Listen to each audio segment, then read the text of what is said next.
Assalamualaikum warahmatullahi wabarakatuh. Halo teman-teman, ketemu lagi bersama saya Harul Umam di channel yang berbicara tentang bisnis dan entrepreneurship. Tahukah teman-teman, ada sebuah fakta yang menarik ketika pengusaha pemula membuat sebuah rencana bisnis atau business plan itu dibuat dengan sangat detail dan sangat panjang, justru akan memperbesar risiko kegagalan. Ya, bisnis plan yang panjang, bisnis plan yang detail itu tidak baik bagi Anda pengusaha pemula. Video ini saya akan sharing tentang mengapa bisnis plan yang dibuat dengan sangat detail dan sangat panjang itu bisa menyebabkan kegagalan dalam berbisnis. Simak videonya sampai selesai.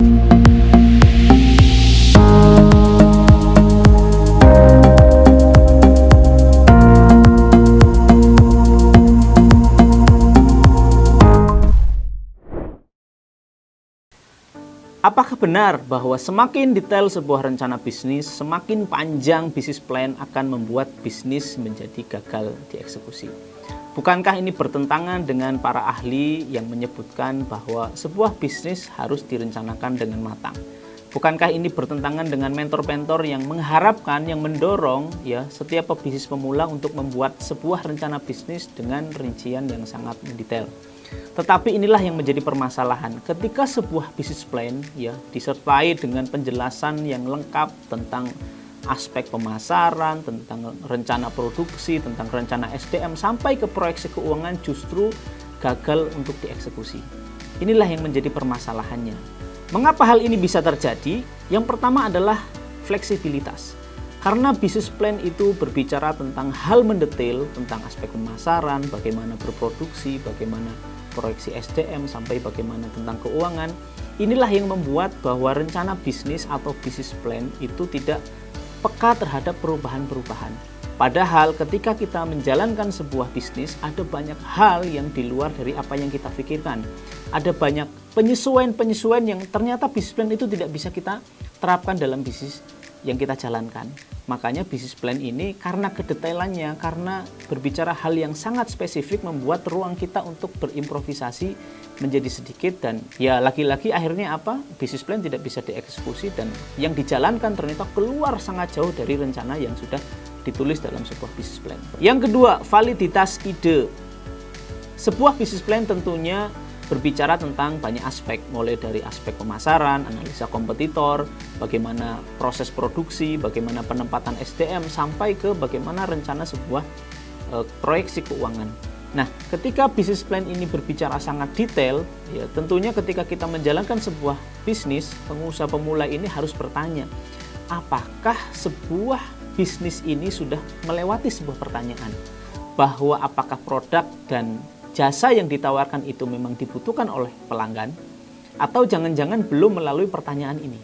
Jangan sampai kemudian ketika kita membuat sebuah rencana bisnis yang sangat mendetail, bahkan sampai ke keuangan, apalagi sampai ke rencana pengembangan dan segala macam, tetapi kita lupa dari sebuah pertanyaan yang sangat penting. Apakah produk yang kita buat, apakah layanan yang kita berikan itu dibutuhkan oleh pelanggan kita? Ya, karena banyaknya aspek-aspek yang harus dipenuhi dalam sebuah bisnis plan, kebanyakan pengusaha pemula akhirnya lupa. Apakah ide bisnisnya sudah divalidasi?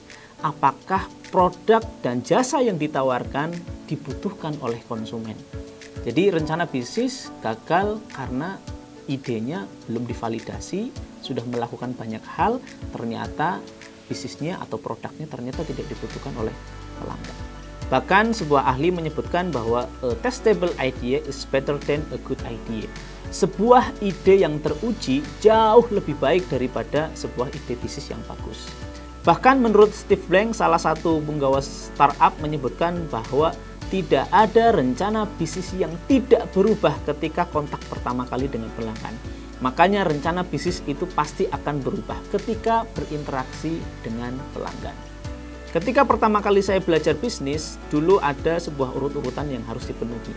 Yang pertama, ketika kita punya ide itu kemudian langsung dibuat, langsung disusun menjadi sebuah rencana bisnis, kemudian melakukan pitching, penawaran ke investor, atau kemudian dikompetisikan, ikut lomba, kemudian menang atau mungkin mendapatkan modal, baru kemudian kita bangun bisnisnya. Ini adalah urut-urutan fase yang terjadi mungkin 10-20 tahun yang lalu. ide bisnis langsung menjadi sebuah rencana bisnis, kemudian cari investor, pitching, lomba, kemudian menjadi sebuah bisnis. Salahkah ketika kita sudah punya ide bisnis, kemudian kita detailkan rencana bisnisnya, kemudian kita mencari investor, atau mungkin kita lomba dan akhirnya kita mendapatkan modal dan kemudian membangun sebuah bisnis? Salahkah? Tentunya tidak, tetapi ini memiliki resiko yang sangat besar. Mengapa menurunkan sebuah ide bisnis dan kemudian diturunkan dalam sebuah rencana yang mendetail ini memiliki resiko yang lebih besar? Penyebab utamanya adalah karena kemajuan teknologi. Kemajuan teknologi beberapa waktu ini menyebabkan adanya perubahan. Perubahan pertama tentunya adalah perubahan pasar, perubahan perilaku konsumen yang karena kemajuan teknologi akhirnya mulai menuntut yang bermacam-macam. Mereka sudah tahu banyak hal tentang dunia luar. Mereka menginginkan yang lebih. Mereka menginginkan sesuatu yang cepat berubah. Sesuatu yang mungkin saat ini belum menjadi tren, ya, tetapi karena kecepatan teknologi, tren di luar negeri akhirnya bisa mengubah perilaku konsumen. Mereka minta lebih. Mereka minta yang bermacam-macam. Yang kedua, karena perkembangan teknologi membuat perilaku kompetitor akhirnya lebih cepat dalam melakukan inovasi-inovasi.